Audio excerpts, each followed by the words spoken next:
आज हामी एउटा ऐतिहासिक अवसरमा नेपालको संविधानको दोस्रो संशोधन गर्न लागिरहेका छौं र नेपालको संविधानको यो दोस्रो संशोधन विधेयकलाई मेरो दल नेपाली कांग्रेस र आफ्ना तर्फबाट समेत समर्थन गर्ने व्यवहार सुरुमै अवगत गराउन चाहन्छु। यो संविधान संशोधन जस्तो कि मभन्दा अगाडिको पूर्ववक्ताले भनिसक्नुभयो के कारणले आएको छ भन्दाखेरि यसले चाहिँ हाम्रो छुटेको भूभाग जो नक्सामा राख्नुपर्ने थियो त्यो नक्सा जारी भएपछि त्यो अनुसारको संविधानमा रहेको निशान छापको नेपालको नक्सामा पनि संशोधन गर्नु पर्यो। त्यसकारणले गर्दाखेरि हामीले यो संशोधन गर्नुपर्ने कारण यो थियो र त्यही कारणले गर्दाखेरि आज हामी संविधान संशोधनको चाहिँ बसेका छौं, त्यसको पक्षमा उभिएका छौं। अनि किन उभियौं त हामी संविधान संशोधनमा यो नेपालको नक्साको चाहिँ यो पक्षमा किन उभियौं यसबारे म केही कुरा राख्न चाहन्छु। यो हाम्रो र भारतको बीचमा नेपालको पश्चिमी सिमाना अथवा दक्षिणी सिमाना पूर्वी सिमाना सबै चाहिँ के छ भने सुगौली सन्धिले तय गरे र विशेष गरेर अन्त अलिअलि हेरफेर पनि भएको छ, तर पश्चिमको सिमानाको सम्बन्धमा कुनै किसिमको विवाद छैन। र केमा विवाद छैन भन्दाखेरि त्यो चाहिँ काली नदी पश्चिम भारत भनेर भनिएको छ सिधा, त्यसमा दायाँ बायाँ कुरा छैन। भनेपछि काली नदी पूर्व के हो स्वतः नै नेपालको भूभाग। अब र त्यो कुरा चाहिँ के छ भने प्रमाणहरूको हकमा हामीले यति मात्रै भने पुग्छ। सुगौली सन्धि जारी भएपछि जतिवटा लस्करै चाहिँ त्यो 50औं वर्षसम्म जुन विभिन्न खालका नक्साहरू बने ती नक्साहरूले यो कुरालाई एकनाथले लिम्पोधुराबाट चाहिँ तल झरेको खोला काली नदी हो भनेर भनेका छन्।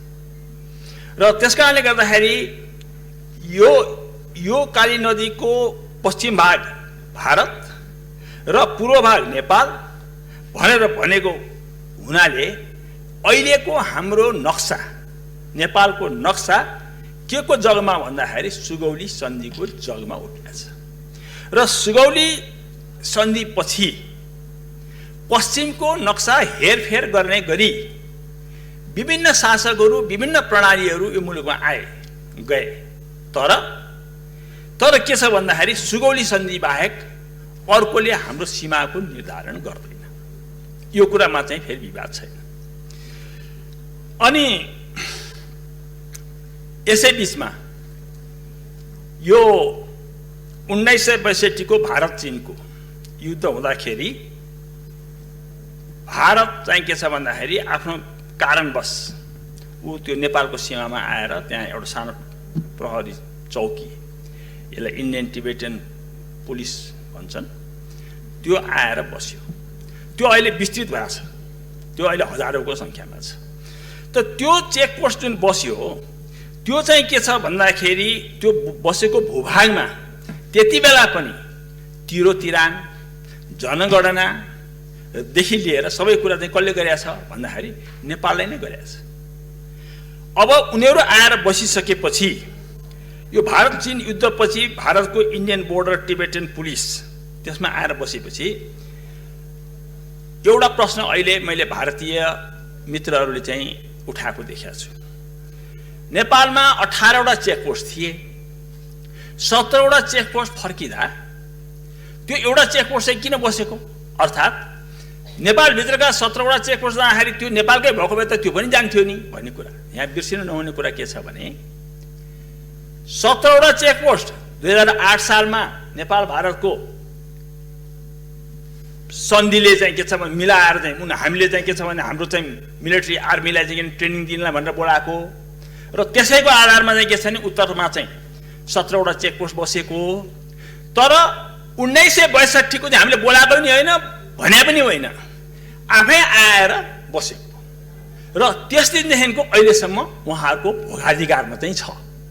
र हामी कानुनको विद्यार्थीले दुईटा शब्द प्रयोग गर्छौँ, एउटा पोजेसन एउटा ओनरसिप। ओनरसिप भनेको स्वामित्व हो, भोगाधिकार भनेको केही कालसम्म बस्ने कुरा हो। त उहाँहरूको अहिले त्यसमा भएको कुरा चाहिँ के हो भने भोगाधिकार हो। किन आज उहाँहरूले हामीलाई पनि जान नदिने अवस्था नै सिर्जना गर्नुभएको छ, त्यति मात्रै पूर्वाभाव हो। त्यसकारणले गर्दाखेरि मैले यो कुरा राखेँ। र अर्को एउटा कुरा पनि छ, जुन बेलामा चाहिँ भारतीय फौज त्यहाँ आएर बसेको छ त्यो बेलामा म कसैलाई यो दोष दिनलाई भनिरहेको होइन, राजाले भर्खरै संसद विघटन गरेका थिए। तपाईँ हामीसँग थाहा छ 17 साल पुस 1 गते नेपालको संसद विघटन भएको थियो। नेपालका प्रभावशाली नेताहरू सबै जेलमा थिए र त्यो बेलामा आन्तरिक रूपमा आफू कमजोर रहेपछि शासकले अरूसँग फेरि के छ भनेदेखि त्यो झन्झटमा फस्न सक्दैन। त्यो बेलामा नै के छ भने यो कुराको चाहिँ के छ भनेदेखि जुन लिनुपर्ने अडान हो त्यो लिन नसकेको साँचो कुरा हो। त त्यो बेलाको परिस्थिति विचार गर्नुपर्छ, ऐतिहासिक परिस्थितिलाई पनि विचार गर्नुपर्छ। तर कुनै पनि लिखतबाट यो चाहिँ तिम्रो हो भन्ने ती शासकले पनि गरेका छैन। यो कुरा चाहिँ फेरि स्पष्ट छ। र त्यसपछि यो कुराले गर्दाखेरि नेपालको स्वामित्वमा रहेको कालापानी क्षेत्र भारतको हक स्थापित हुन्न। स्वामित्व हाम्रो हो, भोग उनले गरेर बसे। तर त्यसमा नैमा के छ भने यो चाहिँ मेरै स्वामित्वको भयो भने जस्तै नक्सा बनाउने काम भएको छ भारतले, त्यो कुरा चाहिँ हामी स्वीकार गर्न सक्दैनौँ। अनि आजको स्थिति चाहिँ के हो अलिकति त्यसबारेमा म राख्न चाहन्छु। अब यो नेपाल भारतको सीमा तय गर्न गठित यो प्राविधिक समितिले हाम्रो सबै सीमाङ्कन गर्यो, नेपाल भारतको सीमाङ्कन गर्यो। त्यो नक्साङ्कन गर्ने कार्य झन्डै 97% चाहिँ भयो सकियो भनिन्छ। तर कालापानी सुस्ता लगायत केही ठाउँलाई दुवै पक्षले विवादित भनेर नक्साङ्कन हुन बाँकी रहेको छ। त्यो चाहिँ के छ भनेदेखि दुवै पक्षले के स्वीकार गरेका छन् भन्दाखेरि यो बनाउने क्रममा पनि कालापानी र सुस्ता चाहिँ विवादित भनेर चाहिँ भने ल ठिक छ विवादित भएको थियो अहिले नगरौँ। अझ उनीहरूले के भनेको थियो भने भइसकेका नक्सालाई चाहिँ स्वीकार गरौँ, यो बाँकीले चाहिँ विवादित भनेर राखी छोड्नु भन्दा हामीले मानेका छैनौँ। यो आजको स्थिति हो। र अर्को स्थिति के हो भने यो विवादित विषय हो भन्ने जान्दै मे 2015 मा भारत र चीनले संयुक्त विज्ञप्ति जारी गरे र त्यसमा लिपुलेख भएर सडक जाने मन्जुर गरे। त्यस बेलाको सरकारले नेपाल सरकारले त्यो बेलामा चाहिँ के छ दुवै मित्रलाई हामीले चाहिँ के विरोध गरेर चिठी पठायौँ। यो कुरा पनि यहाँ चाहिँ उल्लेखनीय हुन आउँछ। अनि केही महिना अगाडि जब जम्मू काश्मीरलाई भारतले चाहिँ 3 भागमा बाँड्ने निर्णय गर्यो र त्यो पुनर्गठन गर्ने क्रममा जुन नक्सा जारी गर्ने काम गर्यो त्यो गर्दाखेरि काश्मीरमा मात्रै सीमित भएर गरे केही थिएन। तर हाम्रो भूभाग कालापानी क्षेत्रको भूभाग, लिम्पुवा भूभाग यो समेत पनि जोडेर चाहिँ के छ भनेदेखि एकलौटी रूपमा नक्सा जारी गर्यो। यो नक्साको तत्कालै नेपालबाट विरोध भयो र सीमा जोडिएका अरू राष्ट्रले पनि यसमा चाहिँ विरोध जनाए। तर भारतले त्यस बेलामा के भन्यो भनेदेखि जम्मू काश्मीरको पुनर्गठनको विषय हाम्रो आन्तरिक मामलाको कुरा हो, त्यसमा तपाईँहरूले के भन्न पाउनुहुन्न र हामीले त्यही कुरालाई नक्सामा राखेका छौँ भनेर हामीले संसदबाट पनि अनुमोदन गराइसकेका छौँ। त्यसैले यो कुरालाई चाहिँ स्वीकार गर्न सकिन्न भन्ने जवाफ थियो।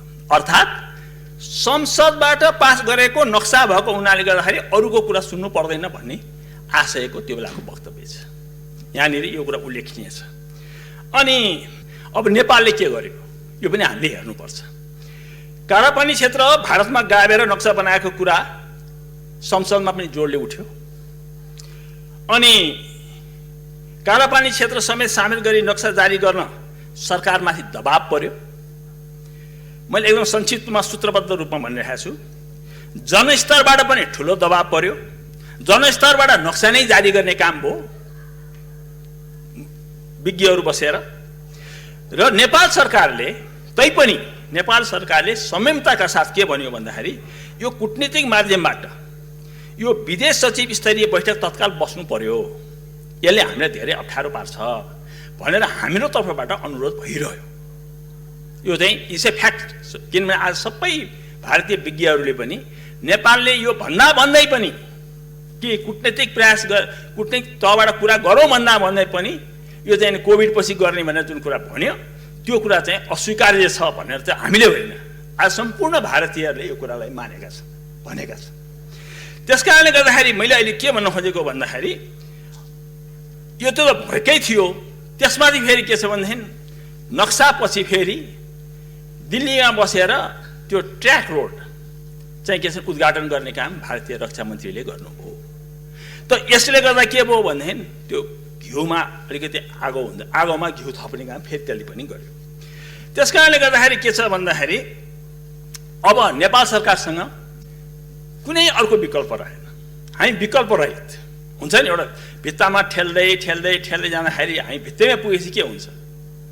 बिरालोलाई त के छ भने धेरै चाहिँ उ गर्नु हुँदैन भन्छन्, भन्दा हामी त मान्छे नै भयो।